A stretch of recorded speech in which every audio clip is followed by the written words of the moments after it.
2016 में वैज्ञानिकों ने सैटेलाइट तस्वीरों के माध्यम से अंटार्कटिका के किसी हिस्से में पिरामिड जैसी संरचना देखी। यह पिरामिड लगभग 200 मीटर लंबा और पिरामिड के बराबर ऊंचा था।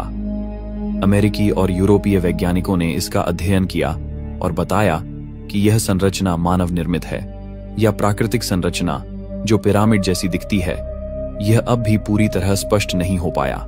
इस पिरामिड और खोपड़ी दोनों रहस्य यह संकेत देते हैं कि अंटार्कटिका में हजारों या लाखों साल पहले मानव सभ्यता मौजूद थी।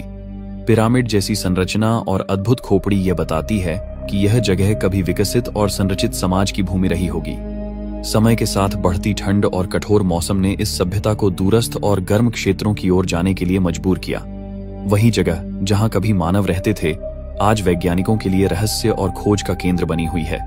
अंटार्कटिका की बर्फ सिर्फ पुरानी सभ्यताओं या रहस्यमयी ढांचों को ही नहीं छुपाए बैठी है, बल्कि इसमें छुपा है अंतरिक्ष का इतिहास। जी हाँ, यहाँ की जमी हुई बर्फ के नीचे वैज्ञानिकों को अब तक 45,000 से भी ज्यादा उल्कापिंड मीटियोराइट्स मिले हैं। इस रहस्य की सबसे बड़ी खासियत यह है कि अंटार्कटिका की सफेद बर्फीली सतह पर जब काले पत्थर जैसे उल्कापिंड गिरते हैं तो वे साफ नजर आ जाते हैं।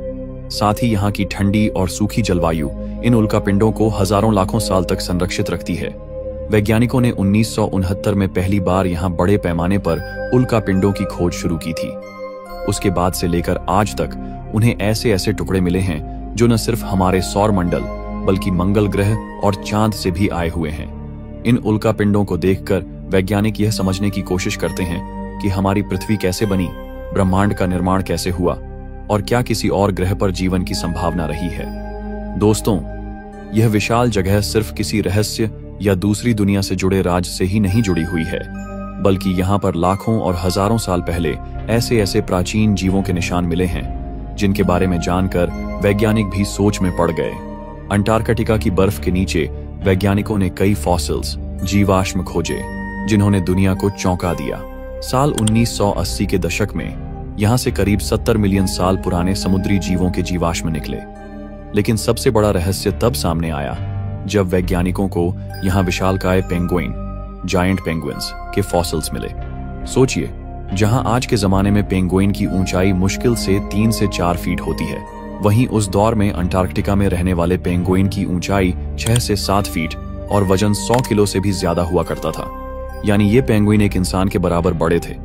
इतना ही नहीं, इन जीवाश्मों ने यह भी साबित किया कि लाखों साल पहले अंटार्कटिका हमेशा बर्फ से ढका हुआ नहीं था। उस समय यह जगह हरी भरी और गर्म थी, जहां अलग अलग समुद्री और जमीनी जीव पनपते थे।